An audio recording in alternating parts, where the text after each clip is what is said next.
ആർക്കാണ് പേരിടാനുള്ള അവകാശം എന്ന് പലപ്പോഴും ചോദിക്കാറുണ്ട്. പിതാവിന് അല്ലെങ്കിൽ പിതാവിന്റെ പിതാവ് തുടങ്ങിയ രക്ഷിതാക്കൾക്കാണ് പേരിടാനുള്ള അവകാശമെന്ന് ഹാഷിയത്തുൻ നിഹായയിൽ അലി ശിബ്ര മജ്ലിസി റളിയല്ലാഹു അൻഹു രേഖപ്പെടുത്തുന്നുണ്ട്. അള്ളാഹുവിന് ഏറ്റവും ഇഷ്ടപ്പെട്ട പേര് അബ്ദുള്ള, അതുപോലെ അബ്ദുറഹ്മാൻ.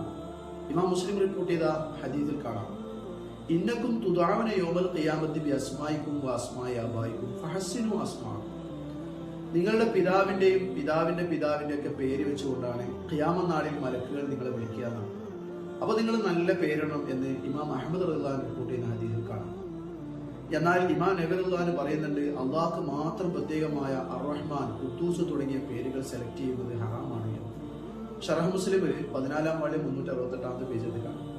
അതുപോലെ ആരാധ്യ വസ്തുക്കളുടെ പേരുകൾ ലാത്ത, ഉസ്സ പോലെയുള്ള ധിക്കാരികളായ ഭരണാധികാരികളുടെയും മറ്റും പേരുകൾ, ഫിറഔന്, ഹാമാന്, അങ്ങനെയുള്ള പേരുകൾ.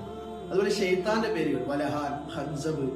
തുഹ്ഫത്തുൽ മൗദൂദിൽ ഇബ്നുൽ ഖയ്യിം പറയുന്നുണ്ട്, മുത്തനബി സല്ലല്ലാഹു അലൈഹി വസല്ലം തങ്ങളുടെ പേരിൽ വലിയ പ്രത്യേകതയുണ്ട്. മഹാനരായ മൂസ ഇമാം ഫഇന്ന ലി ദിമ്മതൻ മിൻഹു ബിതസ്മിയതി മുഹമ്മദൻ ഫഹുവ ഔഫൽ ഖൽഖി ബിദി.